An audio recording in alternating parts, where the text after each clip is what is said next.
ini aku sebenarnya 2 bulan terakhir kemarin tuh bener-bener udah di gejala depresi dan What happened with you, Vi? ya karena itu baca-bacain dan jadi udah numpuk udah nggak kuat sama berita-berita yang kayak gitu terus akhirnya aku kayak nggak mau tampil di TV. Sebelum kamu lanjut untuk nonton video ini, aku pengen kamu untuk subscribe, oke? Subscribe di channel ya. Dan jangan lupa nyalain loncengnya. Coba aku tunggu. Nah, oke, thank you udah subscribe.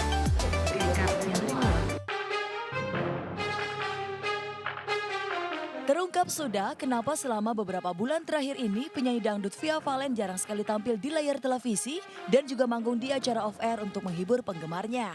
Usut punya usut, Via ternyata dilanda gejala depresi.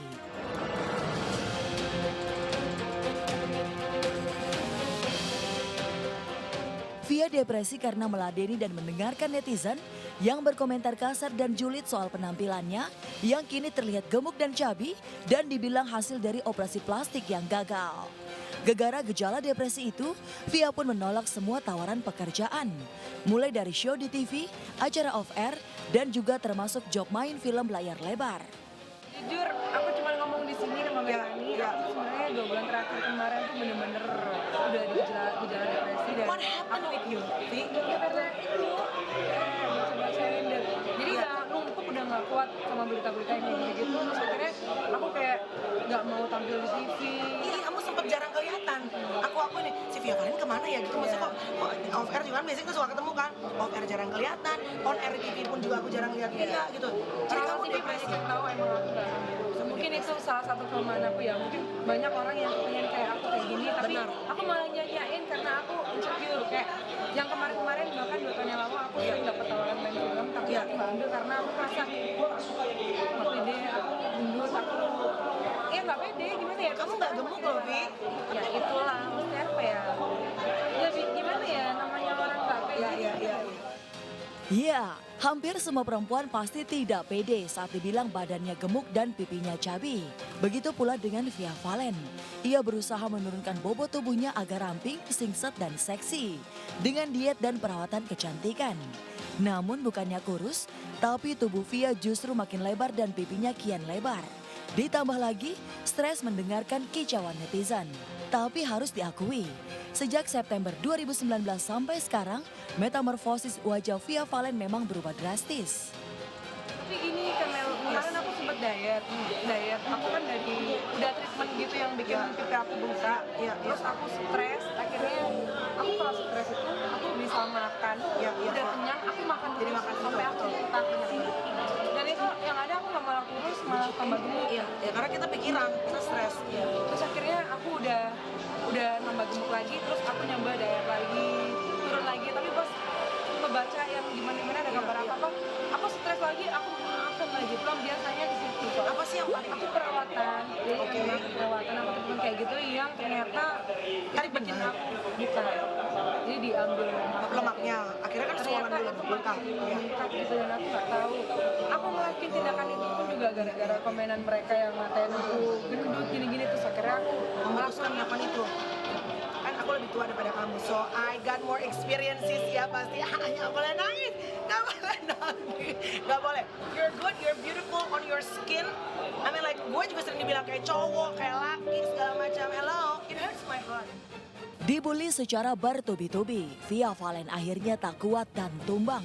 Tak hanya gejala depresi, Via juga jadi tak produktif. Apalagi bulian netizen tak hanya soal fisiknya yang gemuk, tapi juga predikat ratu spesialis cover lagu. Gegara keseringan cover lagu, Via juga pernah tweet war dengan jaring SID. aku stop, aku udah nggak produktif lagi. Aku masih dikecil, masih dikata-katain gini-gini loh. Ya udah sekalian aja akhirnya aku gitu. Ya, Pengen sebenarnya.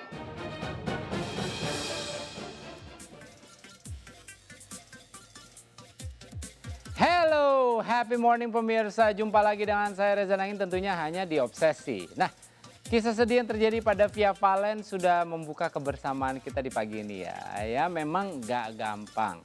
Saya pun juga tahu ya, jadi orang terkenal, jadi artis besar apalagi walaupun saya Belum ya, tapi harus benar-benar tahan banting. Memang harus benar-benar tebel kupingnya. Tahu sendiri kan namanya netizen itu kan mereka bukannya bikin PR malah komen-komen yang sangat kejam sekali. Oke.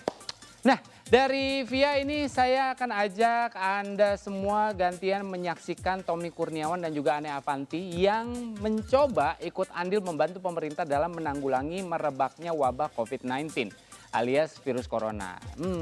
Kira-kira apa yang mereka lakukan? Langsung saja check this one out.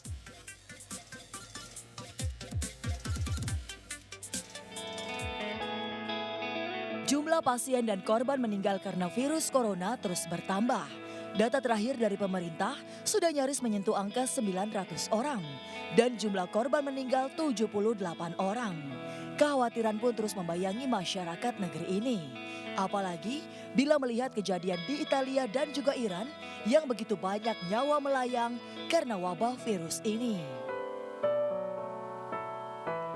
Melihat realita yang terjadi, khususnya di Jakarta, yang kebetulan pula menjadi wilayah zona merah untuk virus corona, membuat Tommy Kurniawan terpanggil.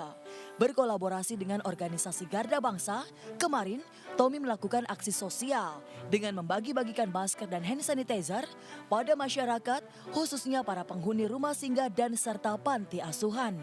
Tak cukup itu, Tommy dan kawan-kawan juga melakukan penyemprotan disinfektan di tempat-tempat tersebut.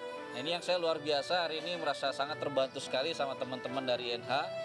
Mereka setiap hari melakukan penyemprotan disinfektan. Ini sudah berapa Pak? Hari ini hari kelima. Sudah hari kelima. Jabodetabek ya Kang. Ya, saat ini kami hanya melayani tempat ibadah. Apapun tempat ibadahnya, mau baik gereja, masjid, musola, pura, insya Allah walaupun nunggu waiting list akan kami layani. Langkah Tommy yang kebetulan juga seorang wakil rakyat patut diapresiasi. Hanya sayangnya, aksi sosialnya ini menimbulkan kerumunan. Hal yang justru diserukan pemerintah melalui BNPB untuk dihindari. Karena jadi faktor paling utama dalam penularan dan mewabahnya virus. Nah, sebenarnya kita nggak mengundang keramaian ini ramai karena kita. Sebenarnya saya nggak, jadi kita tuh konsepnya memang ke tempat ibadah, ke panti asuhan, yayasan pendidikan. Nah, cuma karena melewati warga, kita bagikan door to door. Kita memang hindari betul yang namanya pengumpulan massa, karena kita tahu betul gitu, karena social distancing itu perlu kita lakukan juga. Tapi kita ini punya niat baik, tidak ingin melakukan hal tersebut, makanya kita ke tempat-tempat tertentu yang kita udah pikir nih, sudah disurvei, ini tidak akan menimbulkan kerumunan massa. Angka kematian yang cukup tinggi dan berbagai hal yang terjadi seputar penanganan wabah COVID-19 membuat sebagian masyarakat menuding serta menyalahkan pemerintah. Ya justru dari kita mengetahui bahwa sistem kesehatan kita belum terlalu memadai, kita harus memulai dari diri kita membantu pemerintah. Karena tidak mungkin pemerintah bisa mengerjakan semuanya sendiri. Jadi dari masyarakat harus meningkatkan kesadaran, meningkatkan antibodi itu sendiri.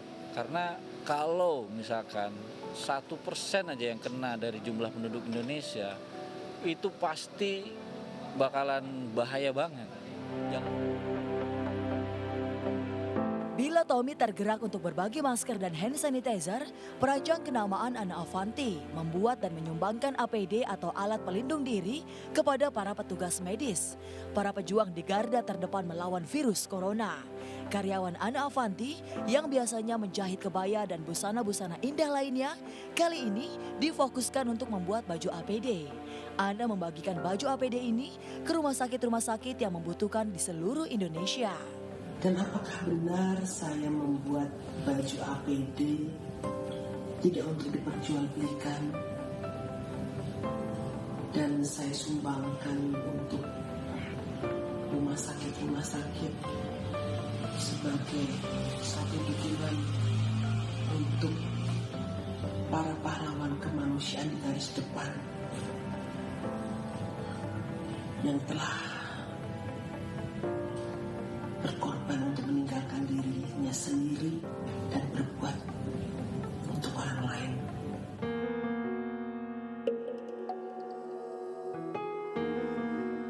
Wabah virus corona menjadi mimpi buruk untuk Indonesia dan bahkan dunia. Namun di sisi lain, wabah ini kuasa mengetuk hati terdalam umat manusia, termasuk pula kaum selebritas. Mereka yang terbiasa hidup hedonis, doyan pamer kemewahan, mereka yang kurang peduli dengan kondisi negeri dan masyarakatnya, kini berlomba-lomba membuat aksi nyata melawan virus corona. Lihat saja Maya Estianti, Tompi, Cathy Sharon, hingga Raffi Ahmad. Mereka rajin sekali menggalang dana demi membantu pemerintah menanggulangi wabah ini.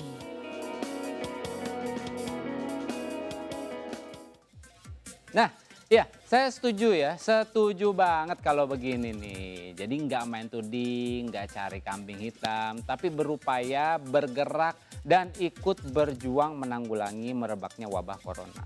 Yes, nah kini memang saatnya kita bersatu ya, saatnya ini bersama-sama melawan corona. Kita harus yakin, kita pasti bisa.